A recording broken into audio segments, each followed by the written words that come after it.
baik. Tergulatan. Gimana kedengeran ya?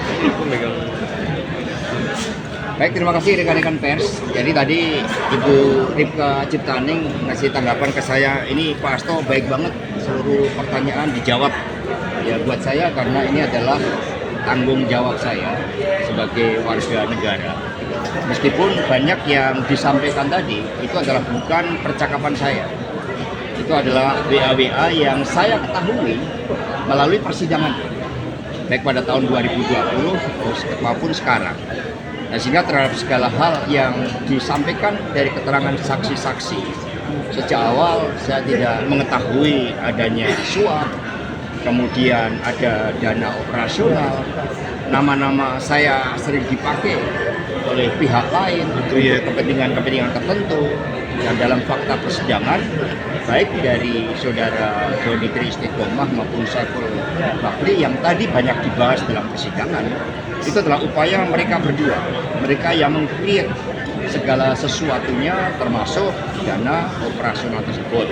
Namun karena tanggung jawab saya sebagai warga negara, ya pertanyaan dari JPU saya jawab, meskipun itu adalah percakapan dari orang lain yang tidak saya ketahui dan baru saya ketahui pada saat persidangan ini. Terima kasih. Silakan. Ya. Tambahan. Ya, kawan-kawan, bahwa persidangan hari ini sekaligus juga menjelaskan posisi dari Partai Demokrasi Indonesia Perjuangan ketika mengajukan fatwa pada Mahkamah Agung karena terjadi kekosongan hukum. Karena apa? Karena ada yang meninggal. Jadi karena Pak Kemas meninggal, tentunya kami mengalami kekosongan hukum sehingga kami mengajukan judicial review ke Mahkamah Agung. Tentunya ini adalah hak konstitusional dari setiap partai politik dan kami menempuh jalur hukum.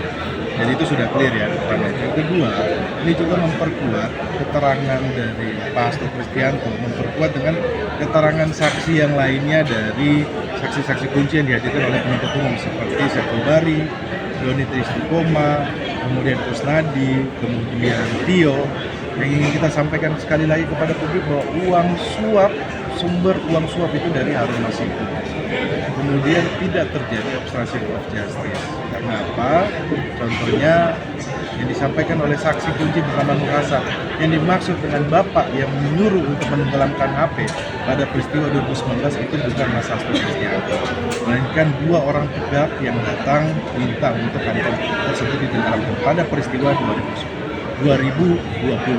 Kemudian juga sudah disampaikan oleh Kusnadi bahwa bukan HP yang ditenggelamkan, peristiwa di 6 Juni 2004 itu adalah pakaian melarung. Nanti hal-hal seperti ini akan kita tanyakan.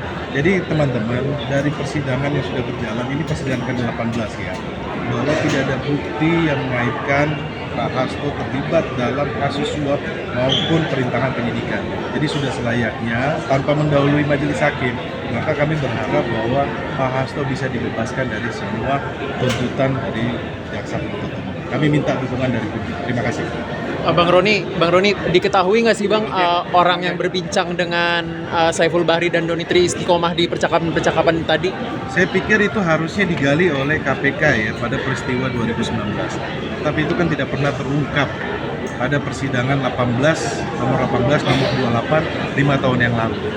Itu kan pembuktiannya harusnya dari KPK. Jadi banyak hal yang aneh, ganjil, tiba-tiba melompat, tiba-tiba Mas Hasto yang dijadikan tersangka kemudian disidangkan. Ya, sebelumnya publik sudah tahu bahwa ini muatan politiknya sangat tinggi ketika sikap-sikap kritis yang disampaikan oleh Mas Hasto Kristianto sebagai sekjen Partai Demokrasi Indonesia Perjuangan. Oke, terima kasih. Saya kira begini yang perlu saya tambahkan, bahwa pemeriksaan terhadap Mas Hasto tadi, penuntut umum tidak bisa menunjukkan bukti atau membuktikan bahwa ada perbuatan obstruction of justice. Bahkan menurut hemat saya tadi belum ditanyakan oleh penuntut umum. Mungkin orang lain nanti yang lain lagi yang tetapi satu hal yang pasti, bahwa pertanyaan-pertanyaan itu tadi masih berkisar mencoba, yang kata salah seorang JPU tadi, untuk memeriksa kejujuran dari Mas Hasto.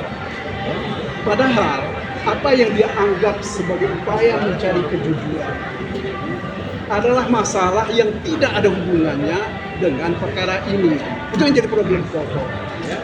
Karena saudara-saudara mesti ingat, komunikasi kalau betul ada yang Mas Hasto katakan tadi, komunikasi dengan Wahyu yang ditunjukkan oleh JPU itu tadi adalah tahun 2017 dan 2018. Nah, sementara yang diperkarakan ini terkait dengan pileg tahun 2019. Jadi bagaimana bisa komunikasi itu tadi dianggap sebagai persiapan untuk melakukan suap menyuap? Ini nggak masuk di akal. Itu pertama yang mesti kita lihat secara baik. Kemudian yang kedua, yang juga mesti dilihat secara baik, keterangan para saksi-saksi yang lalu, apakah itu Saiful atau juga Doni Triistiqomah, begitu juga Tio. Mereka semua menyatakan bahwa urusan uang itu bukan urusan Mas Hasto. Dan mereka tidak pernah bicara tentang uang suap kepada Wahyu Setiawan. Itu lebih sebagai sikap kreatif yang ditunjukkan oleh Saiful